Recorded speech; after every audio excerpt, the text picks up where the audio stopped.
Hi friends, நான் தான் உங்கள் சிவா கன்னித்தாய். எல்லோரும் எப்படி இருக்கீங்க? நல்லா இருக்கீங்களா? என்னடா முகத்தை மூடியிருக்கேன்னு பார்க்குறீங்களா? இல்லைங்க, காரில் உள்ள ஸ்மெல்லு பிடிக்காது எனக்கு, அதனால் கொமட்டிக்கிட்டே இருக்கும், அதனால் மூடியிருக்கிறேன்.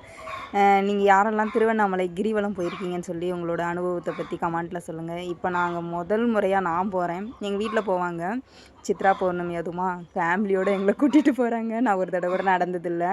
தூத்துக்குடியிலேருந்து திருச்செந்தூர் கோவிலுக்கு நடந்திருக்கேன் சின்ன வயசில். இப்போ நடந்ததில்லை, ரொம்ப வருஷங்கள் ஆயிடுச்சு. ஆனால் இன்னும் ஒன்று, வெயிலோடு நாங்கள் இறங்கிட்டோம், இறங்கி நடக்க ஆரம்பிச்சிட்டோம், போய்கிட்டே இருக்கிறோம். வெயில் இல்லை, ஆனாலும் கால் லைட்டாக சூடாக இருந்தது. நம்ம ஃபஸ்ட்டு கோபுரத்தை பார்த்து சாமி கும்பிட்டுட்டு போகிற வழியெல்லாம் நிறைய லிங்கம் இருக்கும். அங்கெல்லாம் ஒவ்வொரு கற்பூரம் ஏற்றிட்டு நம்ம கிளம்பி போய்கிட்டே இருந்தோம். ஆனாலும் அப்போவே எல்லாருமே நடக்க ஆரம்பிச்சிட்டாங்க. நைட்டு தான் ஸ்டார்ட் ஆகுது, இருந்தாலும் நம்ம சீக்கிரமாகவே கிளம்பிட்டதுனால சரி அப்படியே நடக்க ஸ்டார்ட் பண்ணலாம். இருக்க கூட்டம் அதிகமாகவும் நடக்க முடியாது, டயர்டாயிருவீங்கன்னு நடந்து கூட்டு போயிட்டாங்க. இருந்தாலும் நம்ம அங்கே நடந்து முடிக்கிறதுக்குள்ளே பௌர்ணமி ஸ்டார்ட் ஆகிடுச்சு. பார்த்தீங்களா? பார்த்துக்கோங்க. பார்த்துட்டு வீட்டுக்கு வர 2:30 மணி ஆயிடுச்சு ஃப்ரெண்ட்ஸ். நல்ல சாமி தரிசனம் கிடச்சிது நாங்கள் சீக்கிரமாக போனதுனால. உங்களோட அனுபவத்தை பற்றி கமெண்ட் பாக்ஸில் சொல்லுங்கள்.